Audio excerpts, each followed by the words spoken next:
हम सभी को खाना खाना बहुत पसंद है। यह हमारे शरीर को आवश्यक पोषण देता है और हमें स्वस्थ बनाता है। लेकिन कभी कभी हम जो खाना खाते हैं उस खाने से हम बीमार पड़ सकते हैं। आप जानते हैं क्यों? क्या आपने फूड पॉइजनिंग या खाद्य जनित बीमारियों के बारे में सुना है? यह हमारे भोजन में होने वाले हानिकारक सूक्ष्म जीवों के कारण होती हैं।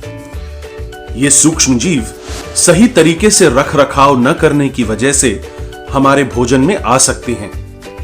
तो हम अपने भोजन में इन सूक्ष्म जीवों के विकास को कैसे रोक सकते हैं?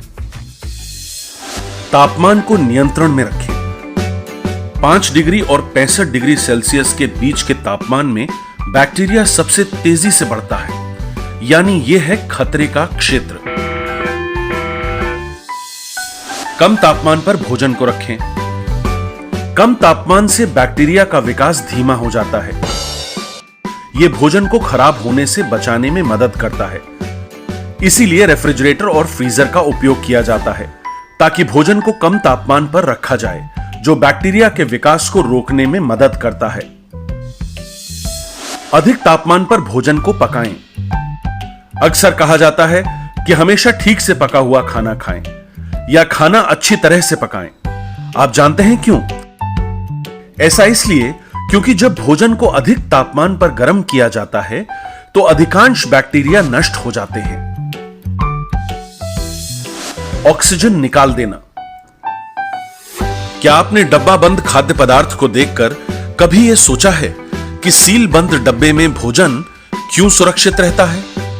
कैनिंग यानी डब्बा बंद करना भोजन को संभाल कर रखने के तरीकों में से एक है।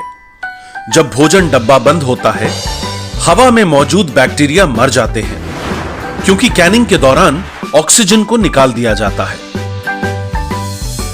प्रिजर्वेटिव्स।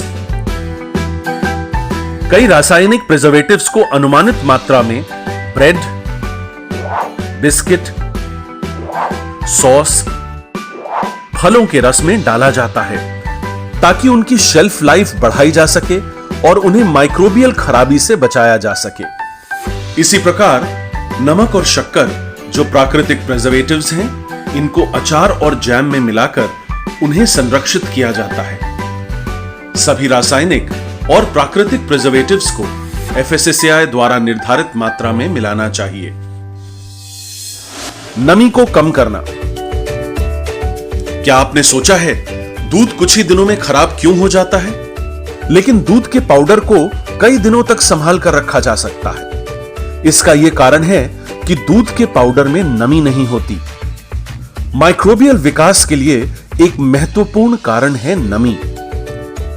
इवेपोरेशन यानी वाष्पीकरण या डिहाइड्रेशन यानी निर्जलीकरण द्वारा खाद्य पदार्थों की नमी को कम करने से भोजन की शेल्फ लाइफ बढ़ जाती है। तो अब आप समझ गए होंगे कि विभिन्न खाद्य पदार्थों को सूक्ष्म जीवों यानी माइक्रोब से कैसे बचाया जाता है। हम अगर थोड़ा ख्याल रखेंगे तो खाद्य जनित बीमारियों से बच सकते हैं और भोजन का आनंद उठा सकते हैं। जिला प्रशासन एवं खाद्य सुरक्षा प्रशासन जबलपुर द्वारा जनहित में जारी।